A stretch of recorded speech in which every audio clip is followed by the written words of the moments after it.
Notiek Rīgas kauss jau 14. gadu. Mēs iesākām 2006. gadā. Mēs kopā ar kolēģi no Holandas Angelo Bomjus mēs iesākām ar 24 komandām.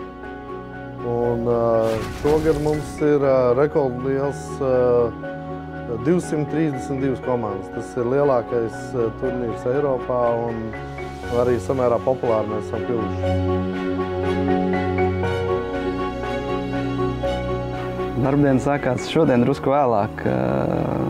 6 es biju augšā, bet ikdienā tas režīms ir tāds, ka es 5 jau ceļos, tad man ir mierīgs līdz kādiem 7, var mierīgi padomāt, jo neviens nezvan.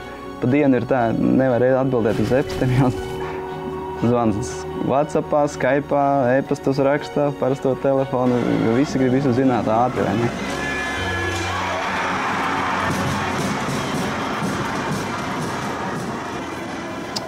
Mēs tagad savadam nākamās nedēļas dalībniekus, lai varam pasūtīt viņiem pusdienas. Komandas iesūtīja tikko pieteikumus, tad mēs uzreiz piefiksējam, cik ēdīs, un tad mēs dodam informāciju virtuvēm, lai jau gatavo.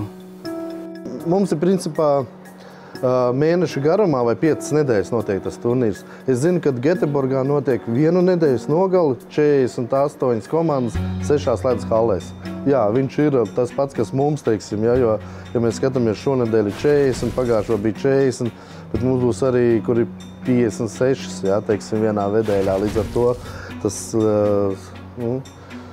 pie 900 spēlēm tas arī liels skaitlis. Esam 10 cilvēki uz doto brīdi. Pa visām hallēm, ja? Jā, mums ir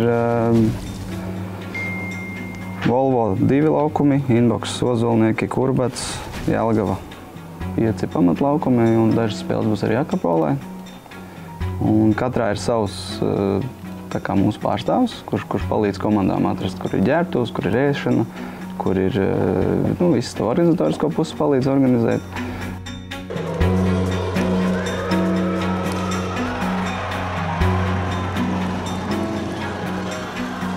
Tas bija kaut kādā 95. gadā. Es aizbraucu ar Mantes komandu uz Nīderlandi uz turnīru. Un tad es iepazinos ar Angelo Bomjusu. Pēc tam viņš vienā brīdī naktī man pazvanoja, es negribu strādāt Nīderlandē. Un tā viņš bija mans menedžers 4 gadus. Un, kā jau tas tomēr zināms attiecības kontakti ir. Un tad, kad es pārbraucu uz Latviju un uzcēlu šo te Volvo halli, tad Prizmas, teiksim, Kārkliņa kungam ar Dzinduļa kungu bija tā ideja, ka jātaisa kaut kāds starptautisks turnīrs. Un es redzēju, vai es arī sapratu, ka viens no tiem, kas man varētu šajā jautājumā palīdzēt, būtu Angelo Bomjus. Es pazvanīju Angelo Bomjusu un mēs kaut kādā 2005. gada beigās mēs tikāmies. Bija junioru čempionāts florbolā. Viņam dēls spēlēja Latvijā, Valmierā. Un viņš atbrauca un mēs sākām pļāpāt no Rīgas uz Valmieru braucot. Un, tā mēs ātri eksperimentu veidā, un, teiksim, ko viņš zināja, ko mēs, un sākām veidot to turnīru. Man patīk organizēt šīs lietas. Es jau no laika galā esmu ko līdzīgi arī florbolā izveidojis.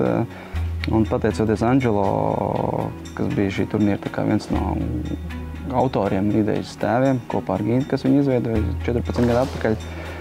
Kādus gadus 6 atpakaļ mēs ar viņu pamēģinājām arī florbola turnīru. Tad es biju tāds tā kā jaunais, es tikai no viņa skatījos, kā viņš dara. Man tā lieta iepatikās, bet viņš neredzēja florbolu kā savu tādu papildus turnīru, vai ne?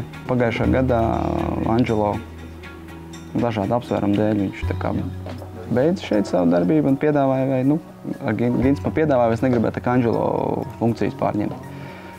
Un man no sākuma tas likās ļoti liels izaicinājums, jo tas, ko viņi šeit ir radījuši, tas ir tāds milzīgs kuģis, kas ir jāstūrē, jo tā liekas, kas tur komanda viņas atbrauc, aizbrauc, paēd, viss, bet tas īstenībā ir tāds milzīgs kuģis, kas te ir daudz cilvēku, daudz problēmas, daudz lietas, kas ir jārisina, un tas tiešām prasa tādu ļoti lielu koncentrāciju. Es to salīdzinu, ka es, teiksim, vēl biju aktīvais florbolists, kad man bija play-off sezona, kad tāda pati enerģija tiek patērēta šeit, jo mums jau īstenībā turnīrs arī ir kā tāds sezonāls projekts, jo viņš sākās apmēram septembrī un beidzās maija sākumā.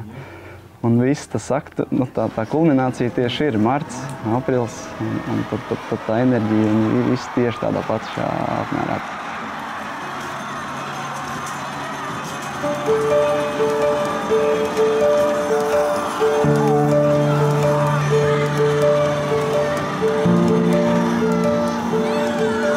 Tev bija pirmais turnīrs, kur tu no Anželo bija tādas lietas, kuras tu nezināji? Nu, kuras tev vai... Mēs joprojām vēl nezinām. bet bija kaut kādas lietas, ko viņš tev pateica, un tu tā, ko tu nevarēji iedomāties? Nē, Anželo, viņš jau man uzreiz izstāstīja pamatdomu, kā visam jānotiek. Jo viss pamatā galvenā lieta ir grafiks, turnīra grafiks, spēļu grafiks, un ap spēļu grafiku tiek plānots vispārējais. Transports, ēdināšana, viss, kas ir šeit, kas notiek. Un tas, ko mēs joprojām nevaram tā līdz galam izprast, ir tā Anželo profesionālā pieredze, kā viņš paredzēja, kura komanda, jo viņš šo turnīri tā kā mazu bērnu ir izaudzinājis 10-12 gadus. Un tā sajūta ir tāda, ka viņš jau zināja, šī komanda svētdien spēlēs jau Kurbats halē, šī spēlēs Volvo halē, mazliet tā ar ļoti augstu ticamības pakāpi. Viņš jau zināja, kur kas spēlēs, līdz ar to viņš varēja pateikt, cik būs ēdāji tajā halē, cik tajā. Mums tas patreiz ir tāda mīkla vēl, jo mēs skatāmies, rītā play-offs sākās, kas tur ēdīs, cik tur skaits būs. Mēs tas līdz pēdējiem brīdim sēžam un kalkulējam, vai ne? Tā ir tā Anželo pievienotā vērtība, ka viņš to tā bez stresa, mierīgi, tā, viņš zināja, komandas jau bija izpētījis. Mums kā jaunajiem tas vēl ir tāds laiks vajadzīgs, lai mēs to uztvertu, kā tas viss notiek.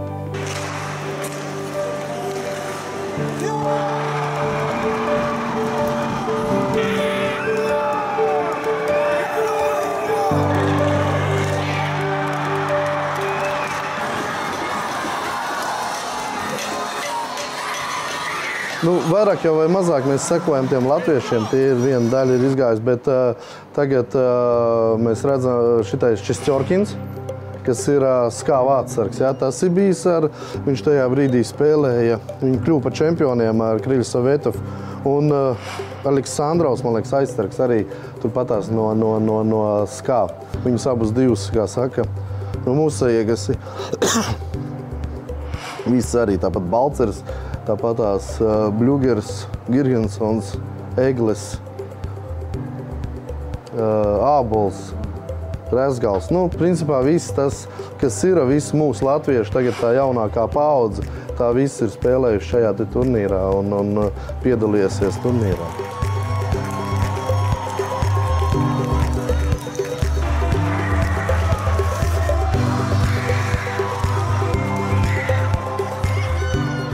Ir arī piedalījušies tādas eksotiskas valstis, vai ne?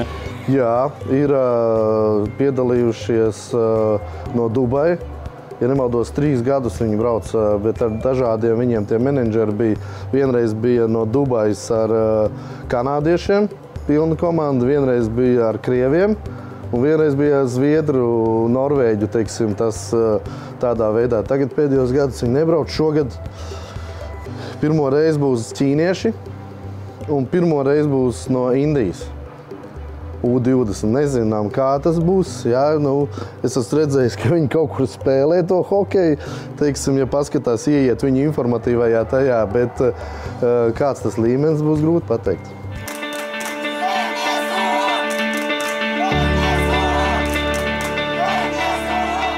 Lielāko daļu visi somu, arī zviedru, un tāpat nerunājot jau par angļiem, vāciešiem un austriešiem. Viņiem, principā, tas ir sezonas noslēgums. Un tad viņi atbrauc pabeigt, teiksim, turnīru, pabeigt Rīgā, kur var atpūsties, kur čaļi var uzspēlēt, un tajā pašā laikā vecāki var gan pa Rīgu, gan uz mums uz tirgu un visur, kur aiziet, teiksim, paskatīties, kā tas ir Latvijā. Tas ir, principā, sezonas noslēgums. Un tāpēc mēs arī negribam viņu garu spēli taisīt. Labāk īsāk, bet vairāks. Tātad mēs garantējam 7-8 spēles turnīrā. 3 dienās tas ir daudz samērā, ka viņš dabūna spēlēt.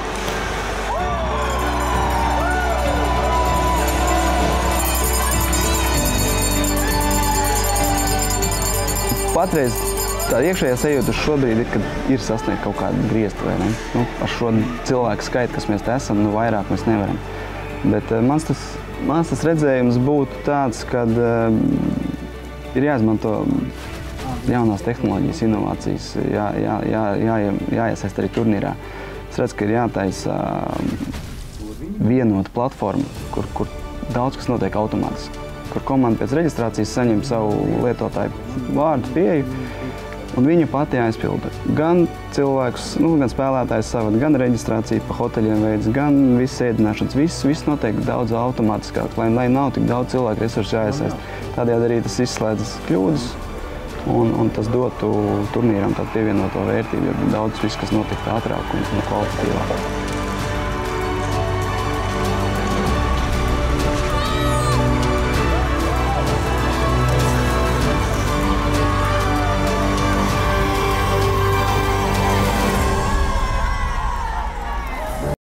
Raidījumu atbalsta Maxima, lai uzvaru netrūktu.